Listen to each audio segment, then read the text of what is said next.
কিছু বিশেষ কারণের জন্য ভিডিওটা আপলোড করতে একটু দেরি হয়ে গেল।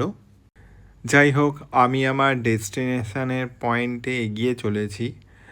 তোমরা যারা ভিডিওটা দেখছো তারা পেছনে ব্যাকগ্রাউন্ডটা রাস্তাঘাট দেখে হয়তো বুঝতে পারছো আমি কোথায় যাচ্ছি। আজ অনেকটাই গরম ছিল, বেলার দিকে বৃষ্টিও হয়েছে। এই আমি গঙ্গার পাড়ে চলে এসেছি। খেয়া ঘাটটা দেখে কি বুঝতে পারছো আমি কোথায়? লঞ্চটা ছেড়ে দিয়েছে, অলমোস্ট আমি গঙ্গার মাঝখানে এপার থেকে ওপারে যাচ্ছি। দূরে যে একটা ব্রিজ দেখতে পাচ্ছ, আশা করি এবার বুঝতে পারছো আমি কোথায় যাচ্ছি। তাও যদি এখনও যারা বুঝতে পারছো না তারা দেখতে থাকো আমি কোথায় যাচ্ছি। লঞ্চ থেকে নেমে একদম আমি কাছাকাছি চলে এসেছি। এবার আশা করি অনেকেই বুঝে গেছো যে আমি কোথায় এসেছি। ক্যামেরাটা সামনের দিকে ঘোরালে অনেকটাই ক্লিয়ার হয়ে যাবে। যাদের ডাউট আছে তারাও বুঝে যাবে যে আমি কোথায় এসেছি।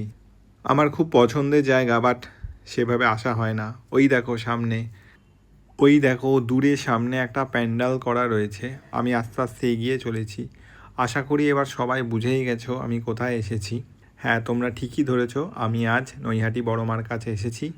এখানে খুবই কম আসা হয়, আজ সুযোগ এসেছে, তাই তোমাদের একটু সারপ্রাইজ দিলাম।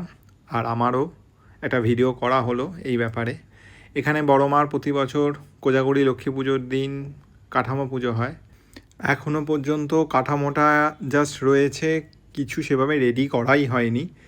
মায়ের মূর্তি তৈরির কাজ হয়তো খুব তাড়াতাড়ি শুরু করা হবে, কেন বেশি দিন আর বাকি নেই কালী পুজোর।